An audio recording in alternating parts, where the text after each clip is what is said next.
Hai, selamat siang Ibu Guru dan teman-teman semuanya. Perkenalkan, nama saya Nemada Nindana Putasari dari X-1. Di sini izinkan saya untuk mempresentasikan hasil PowerPoint saya minggu lalu. Oke, tanpa berlama-lama, di sini saya akan menjelaskannya. Nah, tampak seperti PowerPoint saya. Di sini kita akan menjelaskan kedudukan dan fungsi Kementerian Negara Republik Indonesia dan lembaga kementerian pemerintah non-kementerian. Oke, di sini yang pertama tugas Kementerian Negara Republik Indonesia. Nah, dapat diuraikan sebelumnya, kita tentunya sudah memahami bahwa pemerintah yang dianut oleh negara kita adalah sistem pemerintah presidensial. Dalam sistem presidensial ini, kedudukan presiden sangat kuat karena ia merupakan kepala negara sekaligus sebagai kepala pemerintah. Dengan demikian, seorang presiden mempunyai kewenangan yang sangat banyak. Nah, bisa kita lihat dalam contoh di bawah ini. Nah, di sini ada kewenangan Presiden Republik Indonesia menurut Undang-Undang Dasar Negara Republik Indonesia tahun 1945. Nah, di sini ada dua bagian dari kewenangan tersebut. Yang pertama, kewenangan Presiden Republik Indonesia sebagai kepala negara. Yang kedua, kewenangan Presiden Republik Indonesia sebagai kepala pemerintah. Di sini saya akan menjelaskan yang pertama. Nah, saya mengambil dua contoh atau bagian. Yang pertama, A. Memegang kekuasaan yang tertinggi atas Angkatan Darat, Angkatan Laut, dan Angkatan Udara atau pasal 10. Yang B. Menyatakan perang, membuat perdamaian dan perjanjian dengan negara lain dengan persetujuan DPR atau pasal 11 ayat 1. Nah, itu adalah contoh dari kewenangan Presiden Republik Indonesia sebagai kepala negara. Lanjut yang kedua, kewenangan Presiden Republik Indonesia sebagai pemerintah. Yang pertama di sini memegang kekuasaan pemerintah atau pasal 4 ayat 1, memegang rancangan undang-undang kepada DPR atau pasal 5 ayat 1, yang C menetapkan peraturan pemerintah ayat 5 atau pasal 5 ayat 1. Nah, ternyata tugas dan kewenangan presiden itu sangat banyak dan tidak bisa dikerjakan sendiri. Oleh karena itu, presiden memerlukan orang lain untuk membantunya. Dalam melaksanakan tugasnya itu, Presiden Republik Indonesia dibantu oleh seorang wakil presiden yang dipilih bersamaan melalui pemilihan umum, serta membentuk beberapa kementerian negara yang dipimpin oleh menteri-menteri negara. Menteri-menteri negara ini dipilih dan diangkat oleh presiden sesuai dengan diberhentikannya atau kewenangan tersebut. Nah, jadi di sini dapat disimpulkan karena presiden itu tidak bisa mengerjakan tugas-tugasnya sendiri, maka dibantu oleh wakil serta dibentuklah menteri-menteri agar pekerjaan atau tugas-tugas negara itu berjalan dengan lancar. Nah, di sini keberadaan Kementerian Negara Republik Indonesia diatur secara tegas dalam pasal 17 Undang-Undang Dasar Negara Republik Indonesia pada tahun 1945 yang menyatakan yang pertama, presiden dibantu oleh menteri-menteri negara. Yang kedua, menteri-menteri itu diangkat dan diberhentikan oleh presiden. Yang ketiga, setiap menteri membidangi urusan tertentu dalam pemerintah. Yang keempat, pembentukan, pengubahan, dan pembubaran kementerian negara diatur dalam undang-undang pada tahun 1945. Jadi, ada beberapa penegasan pada Kementerian Negara. Nah, selain itu, keberadaan Kementerian Negara juga diatur dalam sebuah undang-undang organik, yaitu Peraturan Presiden Republik Indonesia Nomor 7 Tahun 2015 tentang Organisasi Kementerian Negara. Pada undang-undang ini mengatur semua hal tentang Kementerian Negara seperti kedudukan, tugas pokok, fungsi, susunan organisasi, pembentukan, pengubahan, penggabungan, pemisahan dan pengganti, pembubaran ataupun penghapusan kementerian. Nah, hubungan fungsional kementerian dengan lembaga pemerintah non-kementerian dan pemerintah daerah serta pengangkatan dan pemberhentian menteri. Dalam hubungan ini, Kementerian Negara Republik Indonesia memiliki tugas menyelenggarakan urusan tertentu dan pemerintah di bawahnya dan bertanggung jawab kepada Presiden dalam menyelenggarakan pemerintahan negara. Nah, di sini ada beberapa bagiannya. Yang pertama, A. Menyelenggarakan perumusan, penetapan, pelaksanaan kebijakan di bidang pengelolaan barang milik atau kekayaan negara yang menjadi tanggung jawab pengawasan atau pelaksanaan tugas di bidangnya dan pelaksanaan kegiatan teknis dari pusat sampai ke daerah. Nah, itu salah satu contoh yang saya berikan. Lanjut, pada pasal 17 ayat 3 Undang-Undang Dasar Negara Republik Indonesia menyebut tahun 1945 menyebutkan setiap menteri membidangi urusan tertentu dan dalam pemerintahan. Dengan kata lain, setiap kementerian negara masing-masing mempunyai tugas sendiri. Adapun urusan pemerintah yang menjadi tanggung jawab Kementerian Negara Republik Indonesia. Di sini ada 3 tugasnya. Yang pertama itu urusan pemerintah yang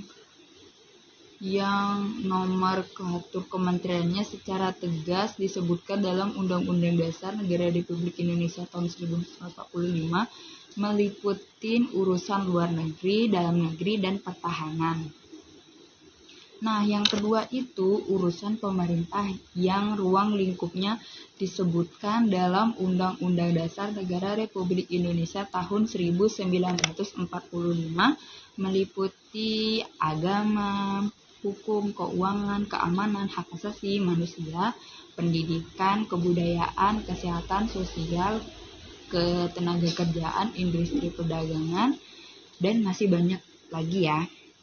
Yang C itu urusan pemerintah dalam rangka penajaman koordinat dan sinkronisasi program pemerintah meliputi urusan perencanaan, pembangunan nasional, aparatur negara, kesekretarian negara, badan usaha milik negara, pertahanan, kependudukan, lingkungan,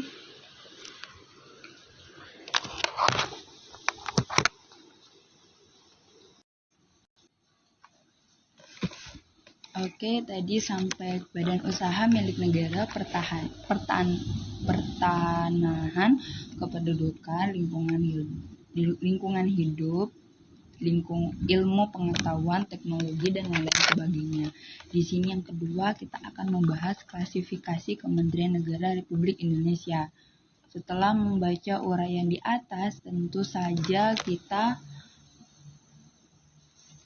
memahami tentang kementerian negara yang ada di negara kita ya, yang semakin bertambah tentunya. Nah, supaya pemahaman kita lebih bertambah, kita harus membaca kelanjutan dari materi di atas yang akan diuraikan pada pokok pembahasan ini.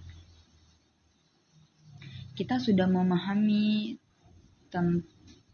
bahwa setiap kementerian bertugas membidangi urusan tertentu dalam pemerintah.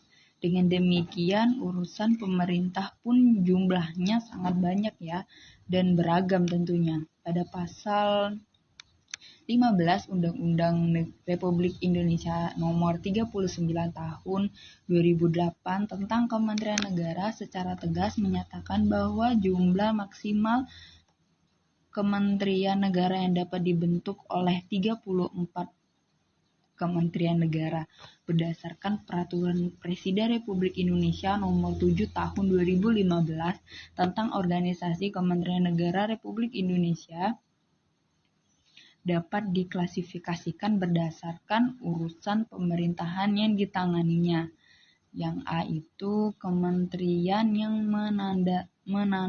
menangani urusan pemerintahan yang nomenklatur atau nama kementeriannya secara tegas disebutkan dalam Undang-Undang Dasar Negara Republik Indonesia pada tahun 1945, yaitu sebagai berikut.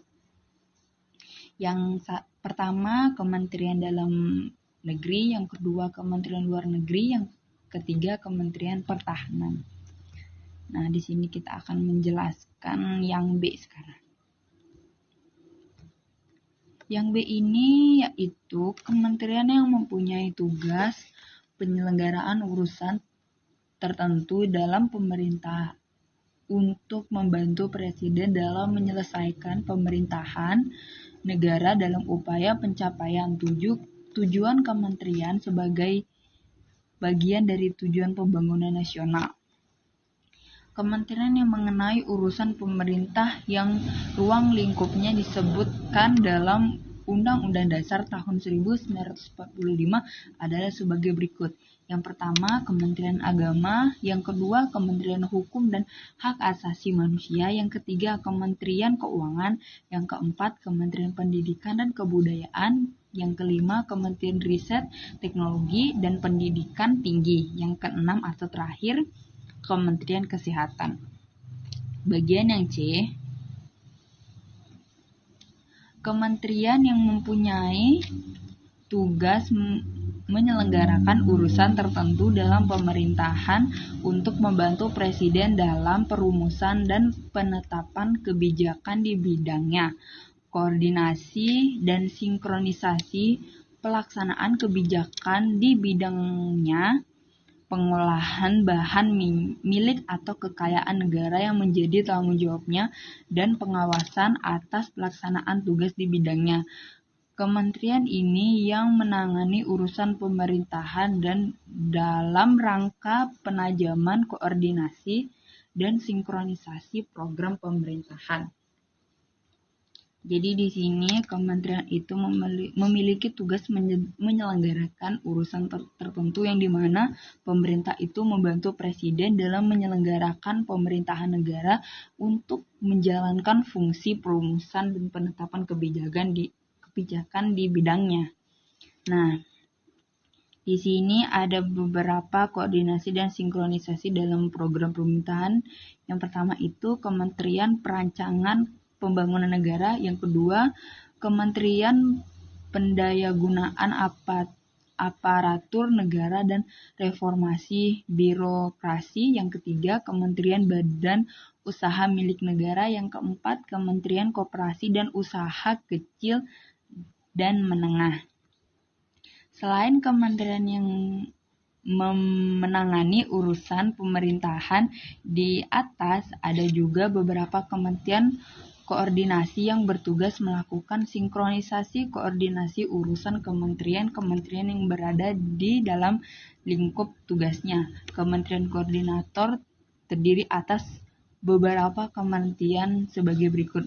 Yang pertama itu ada Kementerian Koordinator Bidang Politik, Hukum dan Keamanan. Yang kedua, Kementerian Dalam Negeri. Yang ketiga, Kementerian Hukum atau HAM.